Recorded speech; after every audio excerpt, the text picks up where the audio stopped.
in the camp that thought Halo 2 was a disappointment, try telling that to the tens of thousands of people still logging in every day to deliver the business end of their battle rifles to the foreheads of players around the globe. Sure, the single player concluded with one of the most anticlimactic cliffhangers of all time, but it's hard to argue against the replay value. After 3 long years, Master Chief is finally ready to finish the fight. Should you?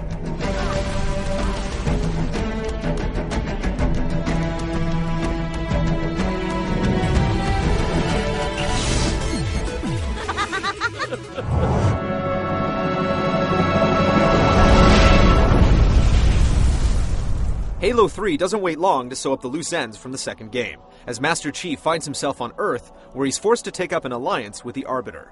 It seems Cortana has gone missing, and Earth is crawling with the Covenant. The anonymous badass has to rescue humanity from the alien invasion and locate Cortana in the process.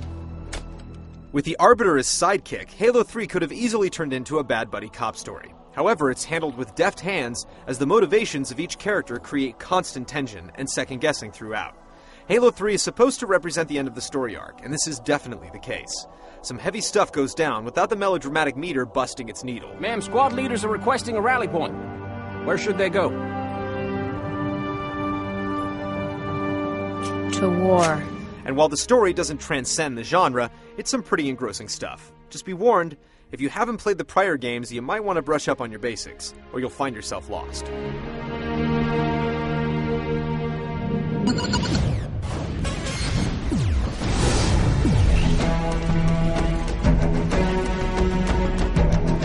The original Halo was criticized for its repetitive levels, but it did manage to bring about some significant tweaks to the genre. Halo 2 is more of a refinement of those concepts, with an amazing online multiplayer component. Halo 3 is more like the latter than the former. The single-player campaign still plays without any major bouts of loading, as each new area streams off the disc. There are still safe checkpoints after each major confrontation, and overall, it's very much the Halo experience you've come to know and love. Tack on the ability to play through the campaign cooperatively with up to 3 other people online on 4 different difficulty settings, and you can begin to see how the 10 to 15 hours it takes to complete, based upon skill level, works out to be much more than that. Its longevity is bolstered even further by campaign scoring. As you and your friends play through the campaign together, you're rewarded with points that will ultimately earn you achievements. If you find one of more than a dozen skulls scattered throughout the game, you can enable it to get point multipliers. To balance things, each skull you enable makes the game more difficult. The entire campaign is designed like one big roller coaster. There are no repeat levels, hardly any backtracking, and no need for arrows on the floor showing you which way to go. While it remains a linear experience, you're swept along from one epic confrontation to another at an unrelenting pace. There is no downtime in Halo 3, and every locale is unique and memorable. Then there's the 16-player multiplayer. If you're one of the people still playing Halo 2, you might as well clear your calendar now, and for the next several years. Halo 3 is loaded with that much content. There are 11 different maps on the disc, and each has its own distinct personality and requirements for success. Some consist of tight quarters, where respawning can't happen soon enough, and the battle ebbs and flows back and forth like a seesaw. And then you have the classic county-sized maps, where vehicles and organized transport play a much larger role. And then there are the ones in between, where infantry and transport are important in equal measure. Everything from the weapon and vehicle placement to the terrain has been perfectly balanced to facilitate heated online hostilities. When you do grow tired of them, you can always turn to the Forge option. Here you can build your own maps and game types right down to where every last weapon and object is placed.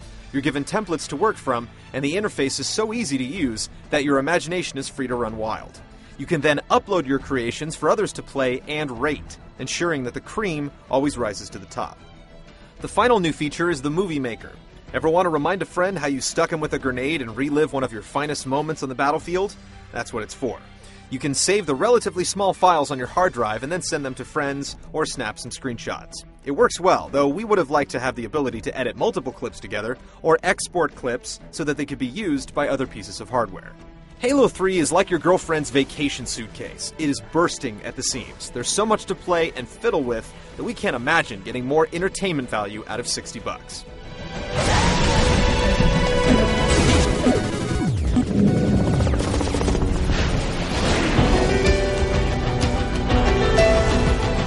The first Halo introduced the rebounding shield, weapon management, and hot buttons for grenades and the melee attack. The coup d'etat in Halo 2 was dual-wielding. In Halo 3, It's all about the deployable. Utilizing the X button, you can employ protective bubbles, portable blast shields, and more. On the easier difficulty settings, they're basically an accessory, but on the legendary setting, they're a necessity. Best of all, they carry over to the multiplayer, where entirely new strategies are formed. At the same time, this is one of the major disappointments of Halo 3. There just aren't a lot of groundbreaking gameplay elements. Turrets and shields have been a part of PC shooters for almost a decade, and this is one area where the Halo series is still playing catch-up. You get all the staples of the series, but there's nothing trailblazing, like the rebounding health meter.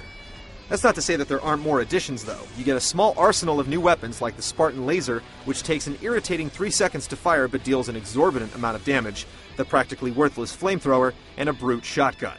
More effective and fun is the ability to snag turrets from their tripods and operate them manually. Our personal favorite has to be the Brute Hammer. This blunt trauma weapon is capable of taking out the game's toughest enemies with a couple of blows. And then there are adjustments to existing armaments like the Needler, which is now actually useful, and a couple of grenades making their debut for good measure. More worthwhile are the new vehicles, and there are tons. This is where Halo 3 really outdoes itself. In addition to the brand new four-wheeler dubbed the Mongoose, you get the Hornet, the USNC's version of the Banshee, the Brute Chopper, a motorcycle-like vehicle with rotating blades on the front, and several more. Just like the rest of the game, they're all perfectly balanced, with strengths and weaknesses to exploit. Bungie once described its Halo design philosophy as creating 10 minutes of intense gameplay and then replicating it across the entire experience. It's accomplished this by delivering some of the best enemy AI in the business. Its reputation holds strong here. Enemies are constantly looking for angles by climbing on top of objects or looking for peepholes, and they're smart enough to know when they're outgunned and will run away seeking cover. If only the same thing could be said of your allies. USNC drones are practically worthless, often failing to get into vehicles and otherwise being more of a nuisance than an asset. Let one of them get behind the wheel of a Warthog while you man the turret and say your prayers. The Arbiter fares a little better in intelligence, but his attacks are far too weak to change the tide of battle. The gameplay in Halo 3 can't exactly be considered combat evolved, it's more like combat refined. Yet the battles are so frenetic and the enemies so smart that no two frays ever play out the same. With the new weapons and vehicles, both the intensity and thought required to succeed peak the meter. More boss battles would have been nice, but even they have more than one tactic for success.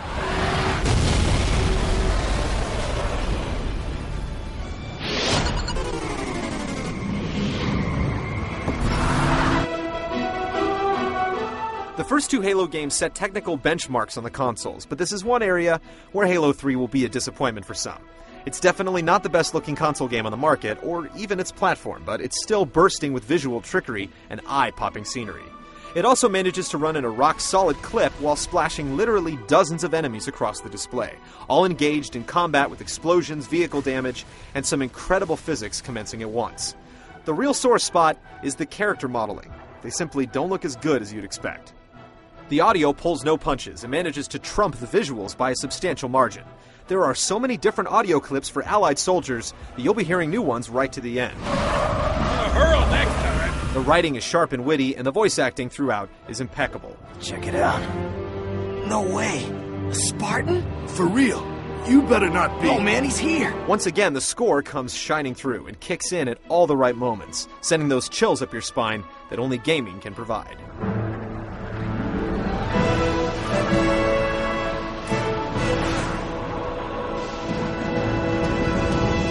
All ships, fire at will.